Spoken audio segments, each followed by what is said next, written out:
in Preach My Gospel, there's a section, the Book of Mormon chapter, and there's a section that's basically questions for the soul, saying that the Book of Mormon answers questions of the soul. And this chapter, chapter 14 of Alma, is actually one of the chapters that is used to answer the question, why does God allow evil and suffering to occur? And so here we have in our Come Follow Me this week, Alma 14, sometimes God allows the righteous to suffer. And so we're going to dig in today in our conversation and talking about that question. Why does God allow evil and suffering to occur? And so the question that are here presented to us in this section is, in speaking of the words of Alma and Amulek, what do their words and actions teach you about why the Lord sometimes allows righteous people to suffer? What do you learn from them about facing persecution? So we're going to tackle those questions today. Yeah. So first of all, what is happening here is Alma and Amulek, they taught the people, and some of them believed, but the non-believers, just in a nutshell, basically threw the women and children and their records into the fire and burned them in front of Alma and Amulek, and they had to watch this going down. A horrific event. Watch all of this happening, yes.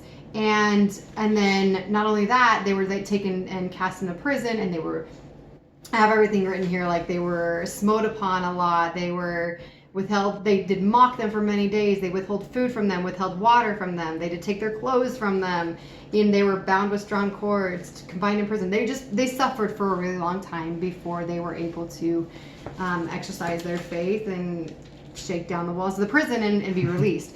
But so they had suffered like crazy, like absolutely crazy here. But just looking at what they went through and how, like it says here, how they faced their persecutions, how we can apply that into our lives. It was just interesting. Here when Amulek saw in verse 10 the pains of the women and children, he was also pained.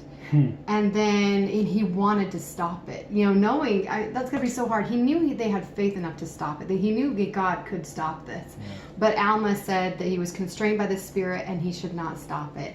And it's interesting, I guess the reason why they were able to bear it so well, Alma right here, he knew the reason.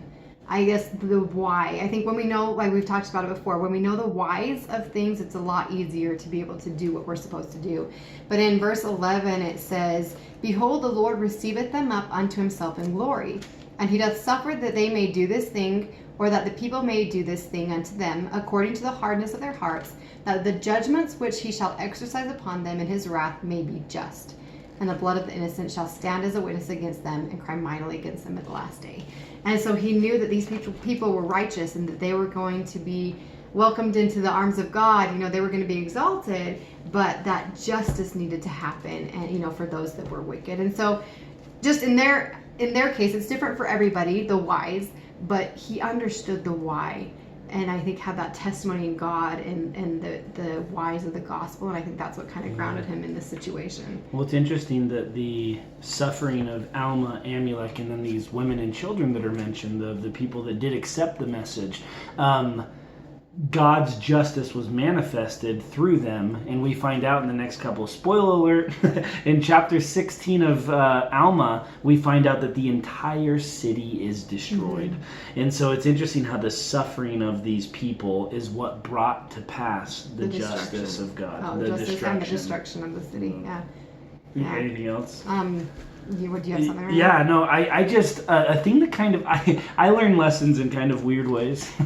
And we have here Alma and Amulek, and both of their reacting to the situation of suffering, seeing others suffer, and we have Amulek who wants to take the suffering away, wants to stop it, wants to use the power to make the suffering go away.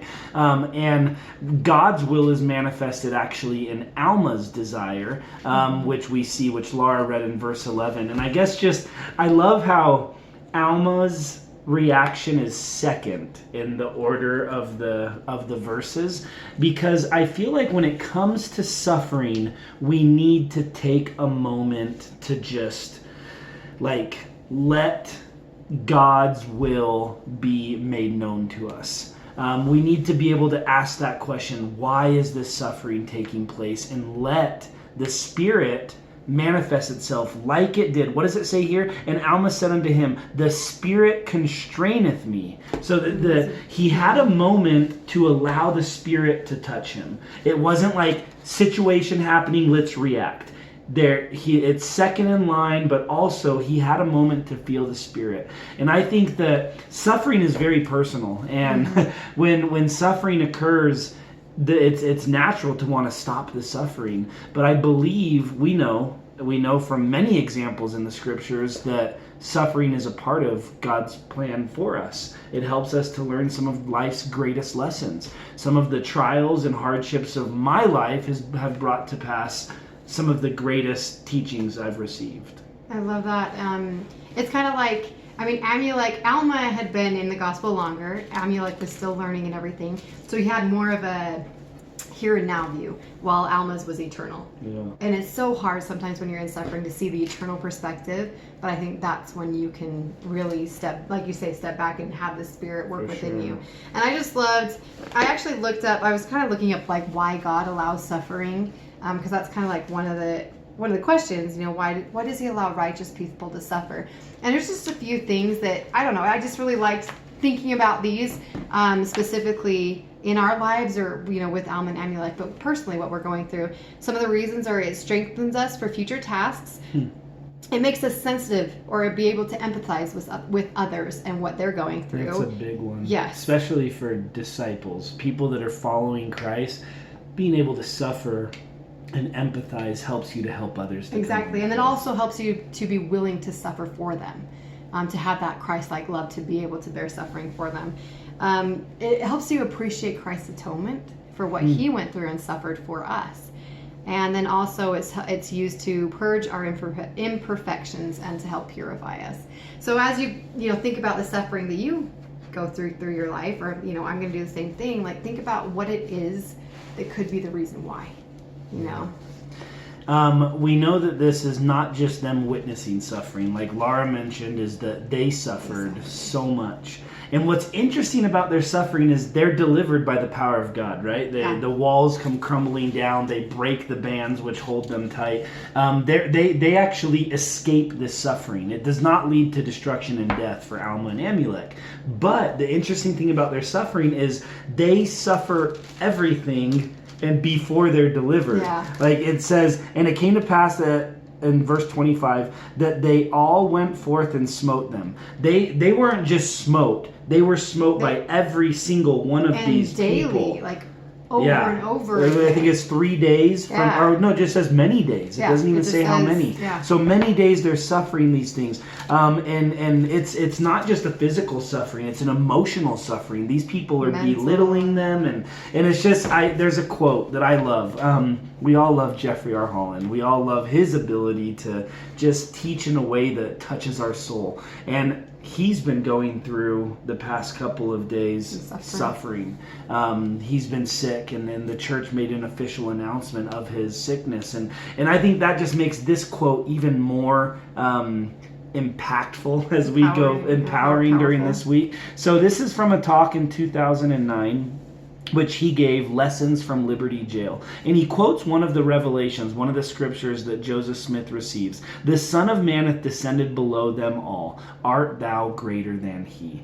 That's in Doctrine and Covenants, section 122, verse 8. And then he gives his prophetic commentary. No, Joseph was not greater than the Savior, and neither are we. And when we promise to follow the Savior, to walk in his footsteps and be his disciples, we are promising to go where that divine path leads us. And the path of salvation has always led, one way or another, through Gethsemane. So if the Savior faced such injustices and discouragements, such persecutions, unrighteousness, and suffering, we cannot expect that we are not going to face some of that if we still intend to call ourselves his true disciples and faithful followers. Suffering is part of God's plan, and I hope that we can learn from these experiences and not like welcome suffering, because I don't think that's the message God's trying to give us, but to just know that there is a purpose in suffering. I didn't have it. There was a quote like that I really loved. Hold on, let me see if I can find it. So Okay, this is by Elder Orson F. Whitney. This is I just thought I wasn't going to share this, but in he the said mouths of two witnesses. Yes. So here's he said, "No pain that we suffer, no trial that we experience is wasted. It ministers to our education, to the development of such qualities as patience, faith, fortitude, and humility. All that we suffer builds up our characters, purifies our hearts, expands our souls, and makes us more tender and charitable, more worthy to be called the children of God. And it is through sorrow and suffering, toil and tribulation, that we gain the education which will make us more like our Father and Mother in heaven."